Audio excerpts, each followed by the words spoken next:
একটা পুরনো বাড়ির ওপর লেখা কবিতা। পুরনো বাড়িটা দাঁড়িয়ে আছে চুপচাপ, তার দেয়ালে দেয়ালে কত গল্পের ভিড়, কত স্মৃতি, কত আনন্দ, কত কষ্টের ছাপ, সব মিলিয়ে এক অনন্য ইতিহাসের সৃষ্টি। জানলা দিয়ে আসা সকালের আলো ঘরের ভেতরটা করে আলোকিত। পুরনো বাড়িটা যেন এক জীবন্ত সত্তা, তার নিজস্ব একটা গল্প আছে, একটা ইতিহাস। রাতে যখন চারিদিক নিস্তব্ধ হয়ে যায়, পুরনো বাড়িটা তখন জেগে ওঠে। তার দেয়ালের ঘড়িটা টিকটিক করে বাজে, সেই শব্দে পুরনো স্মৃতি জেগে ওঠে।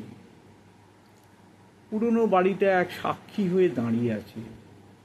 সে দেখেছে কত যুগের উত্থান পতন, কত প্রজন্মের হাসি কান্নার সাক্ষী সে, এক অনন্য ইতিহাসের অংশ সে।